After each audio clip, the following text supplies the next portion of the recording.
Hi, I'm Lauren Crawford, and I believe that life should be a drag. But more seriously, I see drag as an accessible art form that has something to offer to anyone.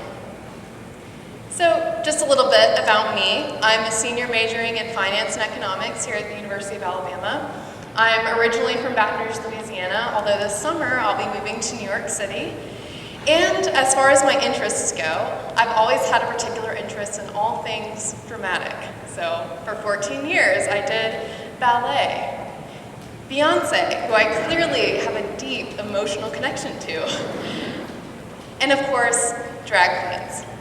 So as far as how I became interested in the world of drag and drag queens, I have none other to thank than the queens here in the Mecca of drag, Tuscaloosa, Alabama.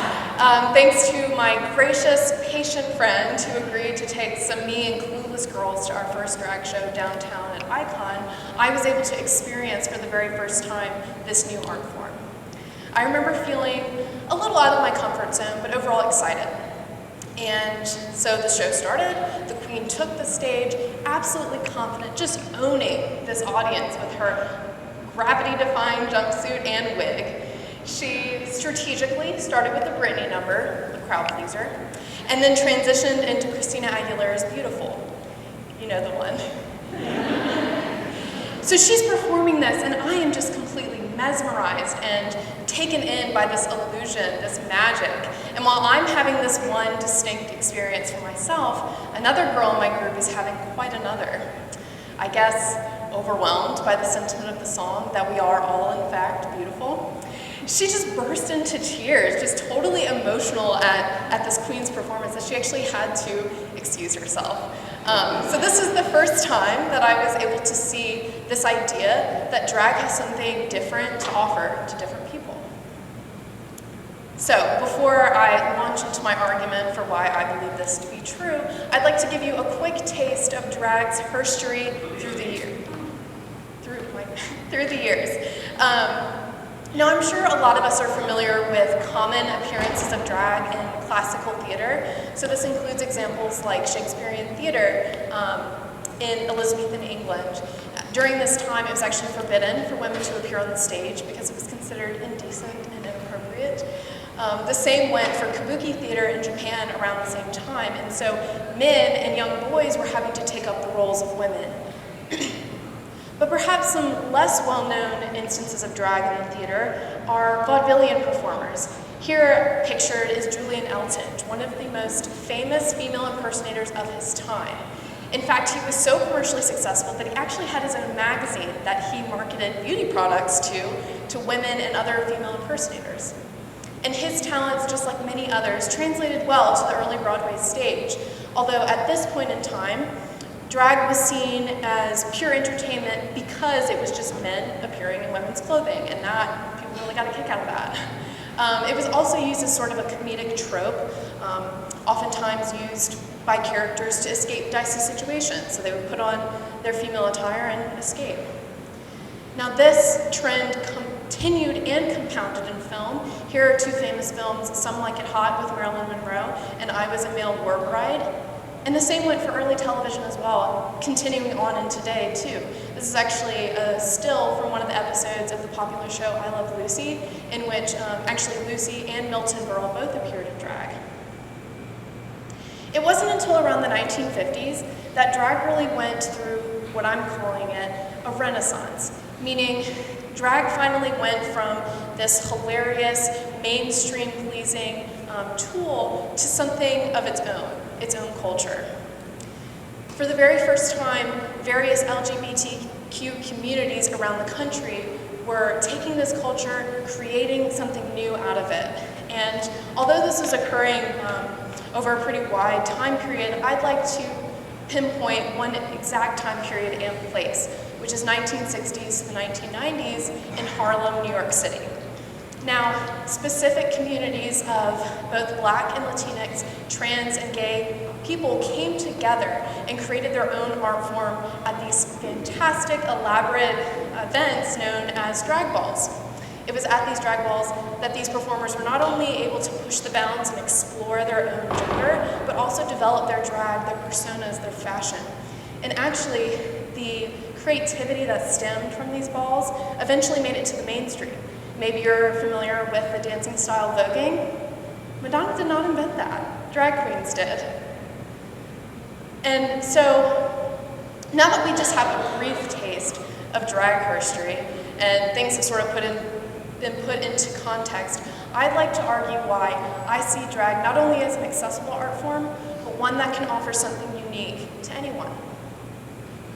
So, just personally, I enjoy drag because at its core, I see it as a celebration of femininity.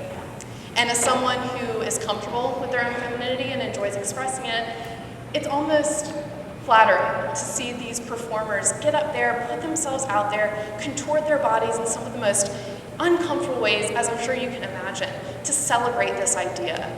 It's empowering, it's inspiring to see such power driven from something that I possess, which is this unflinchingly powerful thing known as femininity, and I just love it. Now, understandably, this might not resonate with all of you, so I'm going to continue to make my case for why I think you can get something out of this drag, out of this art form. And this is because drag is multifaceted. Now, I've included just a few of the categories. This is by no means exhaustive of drag. This first queen emulates what is known as campy drag. It's over the top, it's dramatic, it's funny. This is actually one of the most famous drag queens of her time, Divine. Her personality was so over the top and larger than life that she was actually the one to inspire the Disney character Ursula from Little Mermaid. We also have comedy queens. This is actually my favorite queen of all time, Bianca Del Rio, and famous queen Coco Peru. Basically, they just do stand-up in drag, but it's great and it's funny. We also have queens that specifically specialize in lip syncing, whether that be songs or cleverly put together monologues from movies, plays, that sort of thing. We also have look queens who use platforms like Instagram and YouTube to put together these larger-than-life looks. Up top we have Kimchi and Mary Cherry. As you can see, they're creating art on their face. We also have queens that invoke the style of the 90s club kids. This is M Queen, a trans performer who, as you can see, just goes for it. It's weird, it's interesting, it's thought-provoking. We also have pageant queens. These are queens that participate in pageants just like mainstream pageants. This is actually one of the recent winners of the Miss Gay USA pageant, which is one of the most prominent ones in their circuit. We also have queens that are known as fishy queens, and basically their shtick, I guess you could say, is to appear as close to a cisgendered woman as possible. And as you can see, they're clearly capable of really creating some magic here. We also have queens who use their drag for politics. This is actually a local queen here in Alabama who dressed in drag and went to a Roy Moore campaign protest. And then we have things like this, which is probably the scariest thing I've ever seen. This is the queen Hungry, and she does what she calls distorted drag. So as you can see, drag has evolved. It's new, it's cutting edge, and there's a wide range of it, whether that be just for pure entertainment value to fashion and art. You'd be hard-pressed, basically, to not find some part of it that you would enjoy. There's also something on the point of accessibility that I think makes drag unique, and that is that it's so interactive. There's actually a custom at many live drag shows in which a queen will descend from her stage while she's performing and mingle with her audience, during which time the audience will offer up a courtesy dollar or two as a way to thank this queen for going out of her way to look this great, having spent all this money, and it creates these amazing little connections between the audience member and the queen, something that you might not necessarily be able to get at any other sort of live performance. It can really only be described as special. And here's examples of that. And finally, what makes drag more accessible than ever today is that it is popular culture. I'm sure many of you are familiar with the TV show RuPaul's Drag Race, but what you might not know is that it's now featured on a major network, VH1, and it's won 2 Emmys. So it's clear that it's captured the imaginations of mainstream audiences. On your right here, we actually have 2 RuPaul's Drag Race alums who have their own show on Viceland, the Trixie and Katya show. Even major Broadway productions, like Kinky Boots, feature several drag performers as well as one as its main character. Even drag makeup trends are influencing the mainstream. Because no, Kim Kardashian did not invent contouring, drag queens did. It's clear that drag is here to stay, it's in the mainstream, and it's continuing to evolve. Nowadays, men, though not necessarily identifying as drag queens themselves, are able to create lucrative careers for themselves by doing makeup tutorials on Instagram and YouTube. We even talk like drag queens nowadays, using common vernacular from drag queens, specifically from the Black queer community, words like slay, work, realness, yes, or my favorite, not today, Satan. Drag queens are gracing runways, they're inspiring fashion, they're even inspiring new television shows like Lip Sync Battle, which of course RuPaul refers to as a watered down version of what real queens do. So here it is, your invitation to go explore this rich, fascinating, accessible art form. For me, drag has created so many new experiences, so many wonderful memories, and what I love more than anything is for you to go out and explore and find some way to connect with drag yourself. Thank you.